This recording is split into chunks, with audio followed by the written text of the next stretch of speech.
Assalamualaikum warahmatullahi wabarakatuh. Nah, pada pertemuan kali ini kita akan masuk ke materi kita yang baru, yaitu tentang metabolisme. Pada pertemuan sebelumnya kita sudah membahas mengenai pertumbuhan dan perkembangan, di mana dalam pertumbuhan dan perkembangan itu ada suatu proses di mana ada satu individu yang dapat bertumbuh dan berkembang hingga menjadi suatu individu yang cukup besar. Artinya dari yang sederhana menjadi kompleks. Nah, dalam perubahan proses tadi itu ada suatu proses yang tidak kita bahas pada bab 1, yaitu adalah metabolisme. Di mana metabolisme inilah yang akan membuat suatu individu dapat bertumbuh dan berkembang. Artinya semua yang dikatakan sebagai makhluk hidup itu pasti melakukan suatu metabolisme dalam tubuhnya. Ya, itu hanya sekedar informasi di awal. Ya. Untuk selanjutnya kita akan bahas ke materi intinya. Di sini Bapak nampilkan ada dua. Ada sel tumbuhan sama sel hewan. Karena di bab ini yang akan kita fokuskan pada metabolisme itu terletak pada sel hewan dan sel tumbuhan. Walaupun seperti yang di awal Bapak sudah mengatakan kalau semua yang dikatakan sebagai makhluk hidup itu pasti melakukan sebuah metabolisme.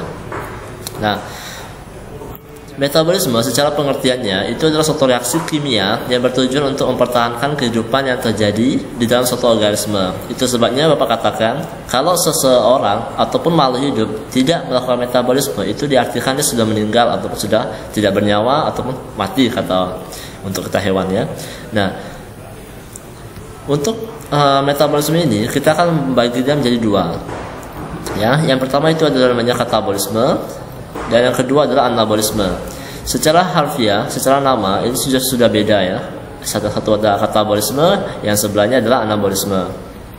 Nah, katabolisme dapat kita artikan sebagai lintasan metabolisme yang merombak suatu substrat kompleks molekul organik menjadi komponen-komponen molekul yang lebih sederhana. Nah, di bagian katabolisme ini adalah suatu reaksi kimia, tapi ciri khasnya yaitu dia mengubah suatu senyawa kompleks menjadi senyawa yang sederhana. Apa ambil contoh misalnya makanan yang kalian makan sehari-hari misalnya kan karbohidrat. Nah, karbohidrat itu adalah suatu senyawa kompleks. Nah, karbohidrat tersebut tidak dapat kita konsumsi ataupun kita serap oleh usus halus. Namun dia bisa diserap ketika dia sudah berubah menjadi glukosa. Nah, proses dari karbohidrat menjadi glukosa itu adalah suatu kayak missing link ataupun satu prosesnya, itu namanya adalah katabolisme. Nah, kebalikan dari katabolisme itu adalah anabolisme. Nah, ciri khas di anabolisme ini dia tuh menyusun senyawa organik dari senyawa-senyawa yang sederhana.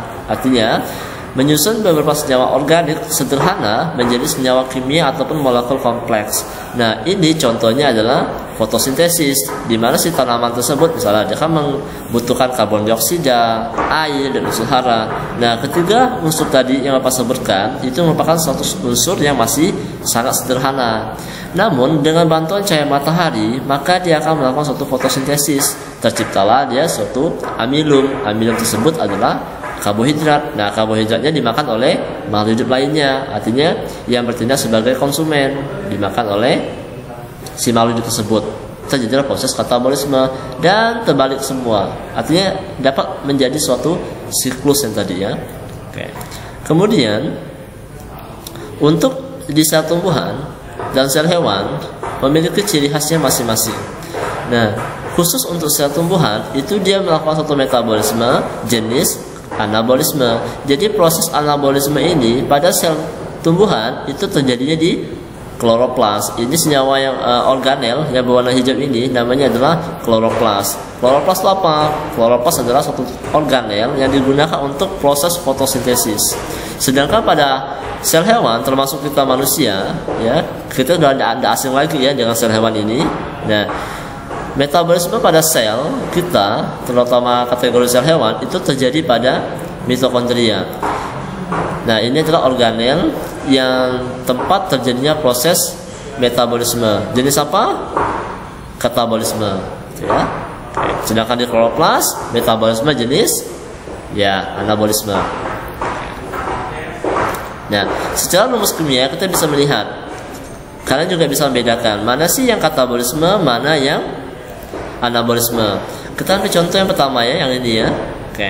Nah, di sini ada karbon dioksida, ada air, kemudian dibantu oleh cahaya dan terjadinya di klorofil akan menghasilkan satu glukosa C6H12O6. plus menghasilkan oksigen. Nah, dari rumus kimia ini pasti kalian sudah bisa menebak ini rumus kimia apa. Nah, ini adalah rumus kimia pada metabolisme jenis anabolisme.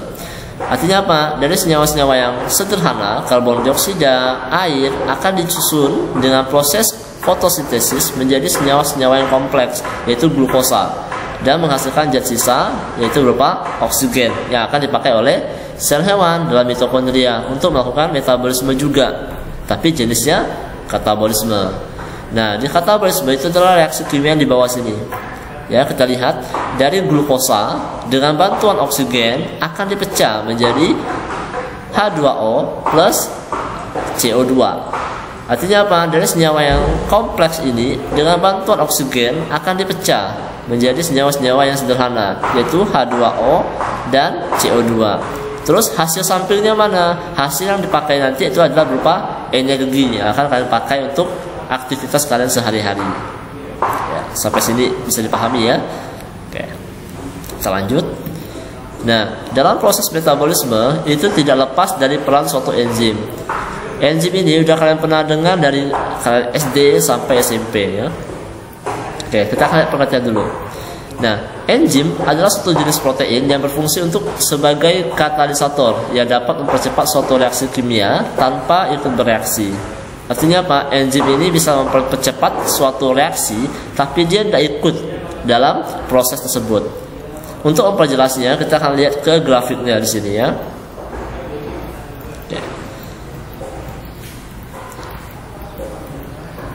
Oke.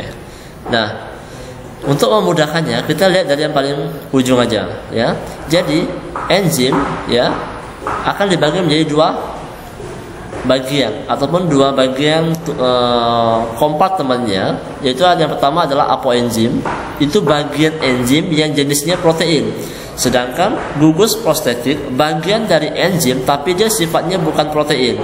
Ya, ada apoenzim sama gugus prostetik. Nanti Bapak jelaskan. Kemudian di sini yang khusus non protein dia akan dibagi menjadi dua, yaitu ada organik sama anorganik. Nah, organik sudah pernah kita bahas ya di kelas sebelumnya. Bedanya pastinya kalian sudah tahu. Nah, di sini ada koenzim sama kofaktor untuk yang jenis anorganik. Untuk lebih jelasnya kita akan lihat gambar di sini. Nah, ini kita ibaratkan adalah suatu enzim. Nah, semuanya enzim. Cuman enzim ini akan dibagi menjadi beberapa bagian. Kita mulai dari yang pertama. Secara keseluruhan, enzim ini kita sebut sebagai holoenzim. Kita di awal nih, holoenzim. Nah, kemudian holoenzim ini, keseluruhan enzim tersebut akan dibagi menjadi dua. Ada apoenzim sama gugus prostetik. Nah, bagian yang warna biru ini adalah bagian yang namanya sebagai apoenzim. Jadi, yang apoenzim ini berupa protein. Jadi, yang bisa rusak itu adalah yang bagian apoenzim ini. Misalnya, contoh kayak telur. Telur itu adalah suatu enzim. Ketika dia dipanaskan, maka enzim tersebut akan mengalami denaturasi ataupun mengalami kerusakan. Nah, kalau ditanya di bagian enzim ini yang dapat rusak oleh suhu panas, itu yang bagian mana? Kalian jawabnya adalah apoenzim. Gugus prostetik bisa rusak enggak kena panas? Tidak. Karena apa? Karena dia non protein. Nah, di bagian non protein ini akan dibagi menjadi dua. Ada yang organik sama yang anorganik. Nah, koenzim itu yang berwarna pink di sini, namanya adalah koenzim. Ini bagian yang organik. Misalnya ada vitamin, NADH, FADH2 dan lain-lainnya akan menyatu di bagian tengah sini. Kemudian, sedangkan yang warna kuning adalah kofaktor. Ini bagian dari enzim, tapi dia sifatnya anorganik. Nah, gampang untuk mengingat anorganik itu misalnya sesuatu unsur. Misalnya K+, KC2+, itu kalsium, ada merkuri dan beberapa ion logam berat lainnya yang bisa merusak enzim. Kemudian untuk bagian yang tengah sini ini sebutnya sebagai catalytic site ataupun sebagai sisi aktif. Jadi nanti yang akan merubah suatu produk itu di bagian ini atau yang dikatakan sebagai sisi aktif. Nanti kita akan lebih jelasnya kita lihat di teori kerja enzim ya. Oke, ini hanya sebagai pengenalan aja kalian di awal.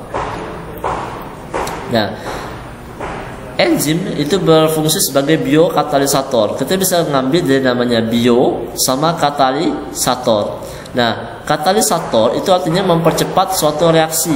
Ada kata bio, berarti mempercepat suatu reaksi yang terjadi dalam makhluk hidup. Nah, itu namanya biokatalisator. Salah satu ciri dari enzim. Nah, cara kerja enzim itu dia mempercepat suatu reaksi, tapi tidak ikut bersama dengan reaksi tadi. Nah, di sini ada dua grafik, dua garis ya. Ada yang warna hitam, ya, ada yang warna pink. Nah, yang warna hitam ini menunjukkan ketika suatu reaksi kimia itu tanpa dibantu oleh enzim. Reaction tanpa enzim. Dia tinggi, membutuhkan energi yang sangat besar.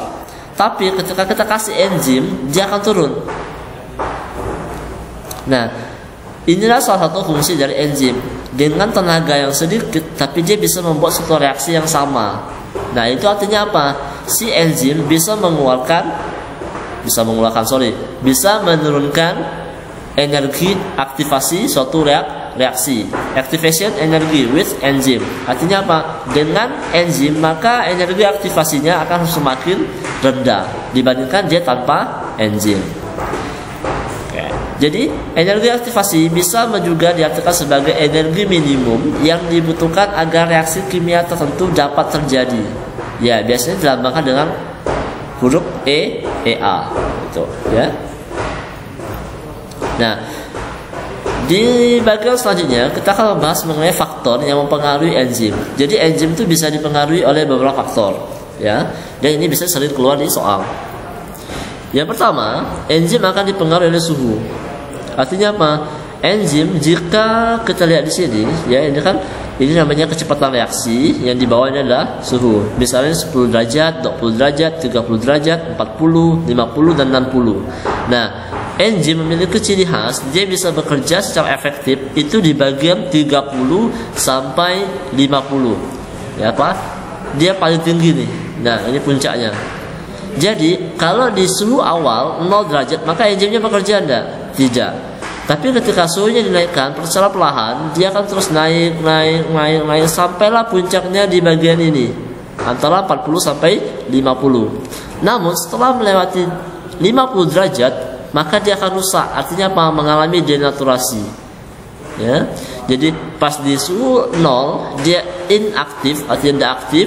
Tapi kalau di suhu antara di puncak ini dia optimal ataupun optimum. Setelah melewati suhu yang optimum, maka dia akan mengalami kerusakan ataupun namanya denaturasi. Jadi enzim dipengaruhi oleh suhu. Kemudian yang kedua, dia dipengaruhi oleh pH. Di sini ada dua garis, ya. Ada yang 1 sampai 4 dia melengkung seperti ini. Contohnya enzim pepsin. Antara 6 sampai 10 contohnya adalah enzim trypsin. Nah, kita sudah pernah mempelajari mengenai pH antara 1 sampai 8, ya, ataupun seterusnya.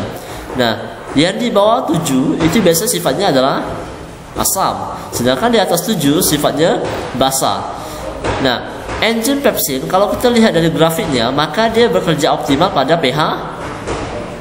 Iya, dia bekerja pada pH asam. Sedangkan trypsin bekerja pada pH yang optimal di pH basa, gitu. Jadi enzim juga dipengaruhi oleh suhu plus pH. Nah, kemudian yang ketiga, dia dipengaruhi oleh konsentrasi substrat. Substrat itu apa sih? Substrat itu adalah suatu bahan yang mau kita ubah. Gitu. Jadi semakin banyak substrat, maka kecepatannya pun semakin tinggi. Namun ketika semua substrat sudah ketemu dengan sisi aktifnya, maka dia akan kecepatannya semakin konstan, gitu ya. Artinya apa? Yang udah berikatan dengan enzim sudah berikatan semuanya. Jadi ya sudah, kecepatannya akan stasioner ataupun tetap, gitu. Sama juga halnya konsentrasi enzim, gitu ya. Misalnya 50 enzim plus 50 substrat, artinya udah berikatan semuanya. Otomatis kecepatannya pun semakin tinggi, namun akan mencapai titik yang jenuh. Artinya apa? Dia akan konstan, tetap. Kenapa? 50 banding 50, ya sudah, dia seimbang. Lain halnya kalau di sini 50 enzim, di sini 40 substrat, maka dia akan naik konstan sampai dia tetap, ya. Oke. Nah, kemudian sampailah di teori kerja enzim. Di teori kerja enzim itu cuma ada dua teori. Yang pertama namanya adalah teori gembok dan kunci. Sedangkan yang kedua namanya teori kecepatan induksi. Nah, di teori gembok dan kunci itu dia menyatakan bahwa enzim mempunyai bentuk tertentu yang hanya sesuai dengan satu jenis substrat saja. Berbeda halnya dengan teori kecepatan induksi. Teori ini menyatakan bahwa sisi aktif enzim lebih fleksibel dan menyesuaikan ke substratnya. Dari kedua hal itu bisa kita simpulkan bahwa ada enzim yang bekerja secara spesifik, artinya nggak bisa ketukar. Namun kalau di sini sisi aktif enzim dapat berubah, artinya menyesuaikan dengan substrat. Di sini namanya fleksibel. Nah, dalam kenyataannya ini hanya sebuah teori, jadi kita belum bisa memastikan mana sih yang lebih spesifik antara yang ini, yang gembok dan kunci, ataupun teori induksi. Nah, ini gambarnya. Ini bagian enzim, ini substrat. Ya, artinya apa? Antara bentuk substrat sama bentuk enzim itu harus sama, ataupun secara harfiah dia harus spesifik. Kalau dia beda dari bentuk sisi aktif enzim ini, maka dia nggak akan bisa terjadi suatu proses, nggak bisa jadi suatu produk. Namun lain halnya di teori induksi. Awalnya bentuk sisi aktif enzimnya seperti ini, dia akan menyesuaikan dengan kondisi si substrat, berubah dia menjadi agak sedikit melengkung dan bentuk segitiga. Artinya apa? Yang berperan aktif adalah sisi enzimnya, sehingga terciptalah suatu produk. Nah, untuk pertemuan kali ini kita hanya membahas sampai ke enzim tersebut. Nah, untuk katabolisme dan anabolisme nanti Bapak akan jelaskan di video selanjutnya, gitu ya. Oke, karena ini akan memerlukan suatu penjelasan sedikit cukup agak rumit ya, karena cukup banyak yang akan kita bahas. Gitu. Oke, sampai sini Bapak tutup. Wassalamualaikum warahmatullahi wabarakatuh.